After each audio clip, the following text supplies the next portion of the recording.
এই আইটেমে চলে এসে আমার চলেছে খেতে। রণ মৌনতার কক্ষের সামনে গিয়ে স্তব্ধ হলো। অযত্নে কুড়ালখানা করিডোরে পড়ে রয়েছে, দরজা ভেঙে ফালা ফালা। রণর প্রচন্ড ভয় হলো। সে মৌনতার কক্ষে গিয়ে উদ্ভ্রান্তের ন্যায় আলো জ্বালালো। এক মুহূর্তে ঘরের চারপাশে নজর মেলে মাথার চুল খামচে ধরল। ফ্যানের সাথে ঝুলন্ত ওড়না ঝুলছে, বিছানার সাদা চাদরে জমাট বাঁধা রক্ত। রণ খেয়েই হারালো সবকিছুর। অজানা অচেনা ভয় হৃদয়ে কবজা করলো কঠিনভাবে। কেউ যেন শ্বাসনালী বেজায় নিষ্ঠুর হাতে টিপে ধরেছে। রণ শ্বাস ফেলতে পারছে। রণ দৌড়ে বাইরে আসতে চাইল, কিন্তু পাজোড়া মেঝের সাথে আটকে রইল। নিজের অজান্তেই রণর গাল বেয়ে জল গড়ালো। রণ নিজের নিস্তেজ শরীর কোনো মতে টেনে নিজের ঘরে গেল। রিডিং টেবিলের ড্রয়ার থেকে বের করলো মিলিটারি ফোন। ডায়াল করলো সৌম্যের নম্বর। মৌনতার অপারেশন হয়েছে অনেক আগেই, ছোট অপারেশন। গলার ক্ষতিগ্রন্থ, রক্তনালীগুলো সেল করা হয়েছে। দুদিন বাদে মৌনতা বাড়ি যেতে পারবে। এখন আর রিস্ক নেই। সাদনান মির্জা হসপিটালের ওয়েটিং চেয়ারে বসে বসে বাচ্চাদের মতো কাঁদছেন। সবচাইতে আদরের সন্তান তার মৌনতা। এই মেয়েকে তিনি আজ পর্যন্ত একটা ফুলের টোকা পর্যন্ত দিতে দেননি কাউকে। অথচ মেয়ের জীবন ধারালো কণ্ঠকে বিদ্ধ হলো। সৌম্য কাউকে সান্ত্বনা দিতে পারছে না। সৌম্য যেন আজ হতভম্ব, নিষ্কর্ম, নিষ্ক্রিয় পুরুষ। সকলের রোদ নজরে সৌম্যের কাছে শ্বাসরুদ্ধকর ঠেকল। একটু পরিপূর্ণ শ্বাস নেবার আশায় হসপিটালের পেছনের ফাঁকা মাঝে এলো সে। এখন প্রায় ভোর রাত, একটু পরে ফজরের আজান হবে। এমন সময় সৌম্যের ফোন বেজে উঠল। স্ক্রিনে অপরিচিত নম্বর দেখে ভ্রুকুটি করল সৌম্য। এরপর ফোন কানে তুলল। হ্যালো বলবার আগেই ওপাশ থেকে ভেসে এলো বলিষ্ঠ কণ্ঠস্বর। রনা বলছি। সৌম্য যেন কানে ভুল শুনল। সে অবাকের চূড়ান্ত পর্যায়ে পৌঁছালো। কথা বলার ভাষাও হারালো। সৌম্যের অক্ষি কোটর জলে ভাসল। নীরবে ভোরের শীতল বাতাসের সাথে মিলেমিশে বইতে শুরু করলো তা। রণ বুঝল সৌম্যের অনুভূতি, তাই বাক্যপচয় না করে কাতর গলায় জিজ্ঞেস করলো, আমার বউটা বেঁচে আছে তো ভাইয়া? সৌম্য উত্তর খুঁজে পেল না, শুধু ধীরকম্পিত মিয়ে আসা গলায় শুধালো, কিভাবে? রণ একে একে সব খুলে বলল। নোমান এমন লোমহর্ষক ঘটনা ঘটিয়েছে শুনেই সৌম্যের চোখ বুঝে এলো ঘৃণায়। ইচ্ছে হলো নোমানের বুকে চাকুর আঘাত দিয়ে ছিন্ন ভিন্ন করে নোংরা হৃৎপিণ্ডখানা বের করে পা দিয়ে কোচলে দিতে। সেই সাথে ইচ্ছে করলো অনুকে ডিভোর্স দিয়ে শ্বশুরবাড়ির প্রত্যেকের মুখে গোবর ছুঁড়ে দিয়ে জুতার মালা পরাতে। সৌম্য নিজেকে ধাতস্থ স্থির করে ফিসফিস করে জানালো, মনতা ভালো আছে, দুদিন বাদে বাড়ি ফিরে যাব। তুই আপাতত গা ঢাকা দিয়ে থাক। যতক্ষণ ওই শয়তানের একটা ব্যবস্থা না হচ্ছে ততক্ষণ নিজেকে আড়াল করে রাখাই উত্তম, নইলে জানোয়ারটা আবার কোনো নোংরা খেলা খেলবে কে জানে। রণ মানল না। সে বলল, মনো থেকে এক পরে দেখার জন্য হৃদয় চলে পুরো অঙ্গার হয়ে যাচ্ছে ভাইয়া। প্রাণ যে চাই চাই করছে। সৌম্য রণর হুতাশন বুঝল। বলল, তুই আয়, আমি সব ক্লিয়ার করে রাখছি, কেউ ডিস্টার্ব করবে না তোকে, একটা মশা মাছিও না। হাতের ফোন পকেটে ভরে হাতের আঁচলায় চোখ মুখ মুছে উদ্ভ্রান্তের ন্যায় দৌড়ে দোতলায় এলো সৌম্য। ওয়েটিং চেয়ারে শটান বসে অপেক্ষা করছে নোমান। চোখে তার এক বিন্দু ঘুম নেই। ফাঁকা দৃষ্টিতে মৌনতার কেবিনের পানে চাতকের ন্যায় তাকিয়ে রয়েছে সে। আজ যেন মানুষটা চোখের পলক ফেলতেও ভুলে গেছে। পেলব মসৃণ ফর্সা মুখে ক্লান্তির স্পষ্ট ছাপ, কিন্তু গায়ে মাখছে না সে। তার পাশেই আদনান মির্জা, সাদনান মির্জা। চামেলি আক্কাস মেঝেতে বসে দেয়ালে হেলান দিয়ে চোখ বুজে আছে। রেনুমাকে পাশের ওয়ার্ডের সামান্য ঘুমের ব্যবস্থা করেছে সৌম্য। ভেতরে মৌনতার সঙ্গে শায়লা। নোমানকে সশরীরে বসে থাকতে দেখে সৌম্যের মস্তিষ্কের রক্ত ছলকে উঠল।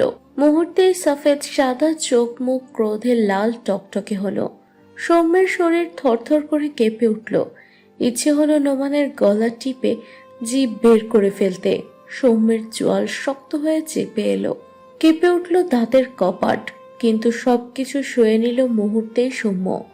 অতঃপর সকলের উদ্দেশ্যে বলে উঠল, আমাদের সবার বাড়ি ফেরা উচিত। সবাই মিলে অসুস্থ হয়ে মহামারী লাগানোর কোনো প্রয়োজন মনে করছি না আমি। আদনান মির্জা ছেলের কঠিন হুঙ্কারে মুখ তুলে ওপরে চাইলেন। সৌম্য এখনো চোয়াল চেপে হাত মুঠো পাকিয়ে দাঁড়িয়ে আছে। আদনান মির্জা মুখ খুললেন। মেয়েটা এভাবে ফেলে কি করে যায়? তাছাড়া কথা শেষ করতে পারলেন না আদনান মির্জা।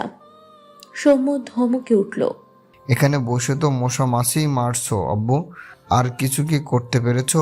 অযথা হাওমাও করে অন্যের পেশেন্টের ডিস্টার্বের কারণ হচ্ছ।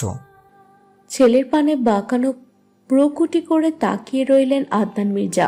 কোমল নরম ভীতু স্বভাবের ছেলেটা কেমন হিংস্র হয়ে উঠেছে আজ। এই সৌম্যকে চেনেন না তিনি। সৌম্যের ভেতর যেন রণ আত্মা ভর করেছে, নয়তো কোমল সৌম্য আজ এত কঠিন কি করে? সাদনান মির্জা সৌম্যকে অনুরোধ করল। সকালে এক পলক দেখে তারপরই নাই হয়ে যাই। সৌম্য রক্তচক্ষু নিয়ে আঙুল তুলে বলল, দরজার সামনে যে অহেতুক ভিড় করার জন্য বসে থাকবে তাদের প্রত্যেকেই পায়ের নলা কেটে রেখে দিব আমি। সৌম্যের হম্বিতম্বিতে ভীতু হলেন দুই ভাই। সঙ্গে মুদে আসা চোখ খুলে ধরফরিয়ে উঠল আক্কাস আর চামিলি। আদনান মির্জা সকলকে চোখের ইশারায় স্থান ত্যাগ করার নির্দেশ দিয়ে এক পলক মৌনতার কেবিনে নজর পাতলেন। অতঃপর তপ্ত শ্বাস ফেলে সিঁড়ি ধরলেন, কিন্তু নির্বিকার বসে রইল নোমান। নোমানের ভাবলেসিন আচরণ সৌম্যের শরীর জ্বালিয়ে পুড়িয়ে ভস্ম করে দিল। তনু সৌম্যের অগ্নিমূর্তি দেখে কিছু আঁচ করে নোমানের পাশে আলগোছে এসে দাঁড়িয়ে বলল, ভাইয়া, আমাদের যাওয়া উচিত। সৌম্য ঠিকই বলেছে, এখানে থেকে সবাই ক্রাউড তৈরি করছি। ডক্টর দেখালেও কথা শোনাবে। চলো বাড়ি যাই। নোমান শক্ত গলায় বলে উঠল, যে যা খুশি তাই ভাবুক, নোমান শাহরিয়ার ওসব কেয়ার করে না। তোর যা, আমি যাব না। কেন থাকবেন? মনতার সঙ্গে কি এমন খাতির আপনার? ফট করে কথাখানা বলে উত্তরের আশায় তীক্ষ্ণ দৃষ্টিতে তাকিয়ে রইল সৌম্য। সেই দৃষ্টিতে নোমান থতমত খেল। সৌম্য আর একটু গলা শক্ত করে বলল, আমার ছোট ভাইয়ের বিয়ে করা বউ মৌনতা। পরপুরুষের বউয়ের জন্য এত দরদ থাকা সমীচীন নয়। লোকে জানলে মন্দ বলবে, থুতু ছিটাতেও ভুলবে না। আর বিষয়টা আমার নিজেরও ভালো লাগছে না। আপনি প্লিজ আসুন। নোমান লজ্জা শরমের মাথা খেয়ে বলে উঠল, মেজর সাহেব বেঁচে থাকলে অপরাধ ছিল। যেখানে তার অস্তিত্বই নেই সেখানে নিন্দা চর্চা কোথা থেকে আসবে? মেজর সরাতে আপনার বেশ অসুবিধা হচ্ছে নোমান সাহেব। সৌম্যের কথায় কেমন ভয় পেল নোমান। উত্তর করবার আগেই হঠাৎ বেজে উঠল নোমানের ফোন। স্ক্রিনে নিজের সহযোগী ওসমানের নম্বর। উঠে দাঁড়িয়ে সৌম্যের থেকে বেশ খানিক দূরে গিয়ে ব্রুকুচকে গম্ভীর গলায় নোমান কানে ফোন তুলল। হ্যালো? ওপাশ থেকে ওসমানের কথায় নোমানের মাথা ঘুরে উঠল। ফোন কেটে দিয়ে নোমান হন করে বেরিয়ে গেল। সৌম্যের যেন সুবিধাই হলো। নোমান যেতেই কেবিনে দরজায় নক করল সৌম্য। শায়লা জেগে মেয়ের পাশে বসে কাঁদছিলেন। মেয়ের ভবিষ্যৎ নিয়ে চিন্তায় রাতের ঘুম তার উবে গিয়েছে। এমন সময় দরজায় শব্দ হলো। শায়লা দ্রুত পায়ে উঠে এসে দরজা খুলে সৌম্যকে দেখে অবাক হলো। সৌম্য ভেতরে ঢুকে দরজা আটকে দিল। এরপর ফিস ফিস করে বলে উঠল, রন এসেছে ছোট মা। শায়লা নীরবে চোখের জল ছেড়ে দিল। সৌম্য শায়লার চোখের জল মুছে বলে উঠল, মনতার সাথে একান্তই একটু সময় কাটাতে চাও, তুমি বাইরে যাও। শায়লা মাথা ঝাঁকালো, কিন্তু তার উৎসুক দৃষ্টি সৌম্যের পানেই নিবদ্ধ রইল। সৌম্য বুঝতে পেরে বলে উঠল, জিপে রন ছিল না, বরং বন্ধু ছিল। সেও বেঁচে আছে, ভালো আছে। এবার তুমি আমার সঙ্গে এসো তো। শায়লা চোখ মুছে নিঃশব্দে বেরিয়ে এলেন। বাইরে বের হতেই করিডোরে রনর সঙ্গে মুখোমুখি হলো শায়লা। রনর বুকে হামলে পড়ে শায়লা চাপা গলায় বলে উঠল, তোর শোকে মেয়েটা মরতে বসেছে রে বাপ। মা হয়ে এসব আর সহ্য করতে পারছি না। রন চোখের জল আড়াল করে শায়লার মাথায় হাত বুলিয়ে বলে উঠল, 2 দিন সময় দাও না ছোট মা, সব ঠিক করে দেব। মৌনতার বেডের সামনে এসে দাঁড়ালো রণ। ফকফকে আলোয় মেয়েটার করুণ মলিন মুখশ্রী স্পষ্ট। সে স্পষ্ট মুখটা রণর কলিজা মুষড়ে দিল। তীক্ষ্ণ ব্যথায় শ্বাস নেওয়া দায় হলো। এই বুঝি হৃদযন্ত্রের ধারকান বন্ধ হয়ে যায়। এত কেন ব্যথা বুকের মাঝখানটায়? রণ মৌনতার ফর্সা গলায় নজর দিল। কালশিটে মোটা জখম। মৌনতার অভাবে রণ কিরূপ বেঁচে থাকতে ভেবেই রণর অক্ষিকোটর জলে ভরল। রণ ধীর পায়ে মৌনতার বিছানায় গিয়ে বসলো। এরপর আলগোছে মৌনতার পাশে শুয়ে শক্ত করে নিজের সাথে চেপে ধরল মৌনতাকে। গভীর ঘুমে পরিচিত স্পর্শ পেয়ে কেঁপে উঠল মৌনতা। স্বপ্ন ভেবে ঘুমের মধ্যেই ফুপিয়ে কাঁদল সে। সেই জল রণ শুষে নিল কোমল ঠোঁটের স্পর্শে। মৌনতা হাত বাড়িয়ে আষ্টে পিষ্টে জড়িয়ে ধরল রণকে। ঢুকে যেতে চাইল রণর বুকের একদম গহীনে। আমাকে ছেড়ে কি করে চলে গেলে তুমি রণ ভাই? তোমায় ছেড়ে বাঁচবো কি করে বলো? মৌনতার ঘুম ঘুম কাতর আর্তনাতে রণর মৌনতার চোখের পাতায় আলতো চুমু আঁকল। এরপর কপালে, সবশেষে খসখসে অধরে। এবার চোখ মেলে তাকালো মৌন। স্বপ্ন যেন সত্যি হলো। চমকিত ভয়ার্ত হলো মৌনতা। মনে হলো মতিভ্রম। মৌনতা হাত বাড়িয়ে রণর নাকের ডগা স্পর্শ করলো ধীরে ধীরে। উষ্ঠ অতঃপর অধর। মৌনতার হাতের আঙুলে গিয়ে থামল রণর প্রশস্ত বক্ষে। রণ নরম করে ধরল মৌনতার হাত। অতঃপর কম্পিত গলায় বলল, আর বেশি গভীরে গেলে আমি ভুলে যাব তুই অসুস্থ। মৌনতা রণর গলা জড়িয়ে ধরে হু হু করে কেঁদে উঠল। কাঁদতে কাঁদতে অস্পষ্ট গলায় বলল, তুমি বড্ড নিষ্ঠুর আর মিথ্যেবাদী। আমাকে কষ্ট দিতে বেশ পছন্দ তোমার, তাই না? এভাবে ধুকে ধুকে না মেরে একেবারে মেরে ফেলো না। এই যন্ত্রণা যে সইতে পারি না আমি রণ ভাই। বুকের ভেতর নিষ্ঠুর বেদনা যখন তখন হামলা করে, নিঃশব্দে রক্ত করানো হয় প্রতিটা মুহূর্তে। আমি বেঁচে আছি অথচ তুমি নেই। এটা তো সৃষ্টিকর্তা দেওয়া সবচেয়ে কঠিনতম শাস্তি। আমি যে বেঁচে থেকেও মৃত। আমার তো তুমিহীন কোনো অস্তিত্ব নেই রণ ভাই। আমি আমি ধ্বংস। রণ মৌনতার কপালে ঠোঁট চেপে ভেজা গলায় শুধালো, এত বড় ভুল কি করে করতে পারলি তুই? নিজেকে বাঁচানোর জন্য এছাড়া আর কি উপায় বলো? তুই মোড়ে আমার ভালোবাসাটা মেরে ফেলতে চেয়েছিলে মৌনা। এত নিষ্ঠুর তুই।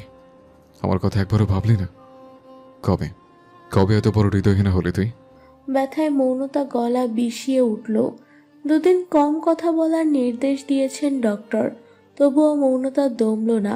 ফ্যাঁসে গলায় বলল, যখন শুনেছি তুমি চলে গেছো তখন কেবলই আমার মনে হয়েছে আমার সুখ, আমার হাসি, আমার আনন্দ সবটা কেড়ে নিয়ে গেছো তুমি। রেখে গেছো কেবল আকাশ সম শূন্যতা, বিরহ আর চোখের জল। এত এত বিরহ, বেদনা, অশ্রুর সমুদ্র নিয়ে কিভাবে বাঁচতাম আমি?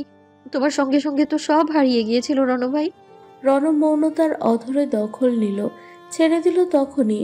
অতপর ফিস করে বলল, অনেক অভিযোগ করেছিস, আর করিস না। হৃদয় ক্ষত বিক্ষত হচ্ছে তোর অভিযোগে, কিন্তু আমি নিরুপায় ছিলাম। নয়তো তোর বিরহ কখনো এত দীর্ঘ হতে দিতাম না। আমায় ক্ষমা কর মৌনতা। তোর এই অবস্থা আমাকে নিষ্ঠুর কীটের মতো করে করে খাচ্ছে। আর বেশি সময় এইভাবে চলতে থাকলে আমি কীটের দংশনে মারা পড়ব। মৌনতা তার সরু আঙুলি নিয়ে রণর ঠোঁট চেপে ধরল। এরপর রণর বুকে মুখ লুকিয়ে বলল, তুমি আমার জীবনের একমাত্র সুখ মিশ্রিত সুন্দর সুনিপুণ ভালোবাসার অধ্যায় রণভাই। তুমি আছো, আমি আছি। তুমি নেই, আমি কাঙাল ভিখারিনী মৃত্যু পথযাত্রী। ধীরে ধীরে অভিমানের পাল্লা দূর হলো। সমাপ্ত হলো কান্নাকাটির রেশ। মৌনতা বক্ষ ভাঁজে মুখ গুজে রণ বলে উঠল, তুই একটা গাধি না হলে কি এভাবে মরতে চায়? আমি জীবনে এমন বোকামো করতাম না। ঠিক তোর চেয়ে সুন্দরী কাউকে বিয়ে করে সুখের সংসার পাততাম। মৌনতা জানে রণ তাকে জেনে বুঝে জ্বালাচ্ছে। তাই মেয়েকে রাগ দেখিয়ে মৌনতা বলে উঠল, ভূত হয়ে তোমার বউয়ের ঘাড় মটকে দিতাম। আজীবন পেতনিই রয়ে গেলে। তোমার একান্ত ব্যক্তিগত পেতনি। নির্জন নিস্তব্ধ বেদনাতুর কেবিন হাসি ঠাট্টায় ভরে উঠল। মৌনতা গলার ব্যথা ভুলে গেল। ধীরে ধীরে ভোরের আলো ফুটতে শুরু করেছে। মৌনতার কপালে চুমু খেয়ে রণ বলে উঠল, যেতে হবে, রাতে আবার আসবো। মৌনতার মন ভার হলো, তবুও মাথা ঝাঁকালো। মৌনতা ঝলমল চুলে বিলি কেটে মৌনতার ক্যানুলা লাগাতে হাতে চুমু খেলো রণ। অতঃপর বলল, খুব শীঘ্রই নোমানকে জেলে পড়বো, আসছি। দুদিন বাদে সুস্থ অবস্থায় মৌনতাকে বাড়িতে আনা হলো। বাড়ির সকলের মুখে অদ্ভুত এক হাসির রেশ ফুটল। রেনুমা সুস্থ হয়ে তরতর করে বাড়ির এটা সেটায় নজরদারি করছেন পূর্বের ন্যায়। শায়লা কোমল আঁচল গুজে রান্নাঘরে কাজে লেগেছেন। দেওয়ান মির্জা সুস্থ হয়ে আক্কাসের সাথে চিৎকার চেঁচামেচি শুরু করেছেন। চামেলি বাড়িঘর সাফ সাফাই করছেন, যেন বাড়িতে কিছুই ঘটেনি, সব শান্ত স্থির নির্মল। এমন সময় নোমান এলো। এবার আর আগের মতো খুশি দেখালো না তাকে, চোখ মুখে চূড়ান্ত ক্লান্তি আর ভীতির ছাপ। ব্যবসা বাণিজ্য বেশ মন্দা যাচ্ছে, সব জায়গায় পুলিশের আক্রমণ। আপাতত গ্রামে থাকাই সেফ। অনু নোমানকে বসতে দিয়ে টেবিলে খাবার গোছাতে গেল, কারণ মির্জা বাড়ির সকলের খাবার টাইম এখন। টেবিলে দেওয়ান মির্জা নোমানকে ডাকলেন, অতঃপর নিজের পাশের চেয়ারে বসতে অনুরোধ করে বলে উঠল,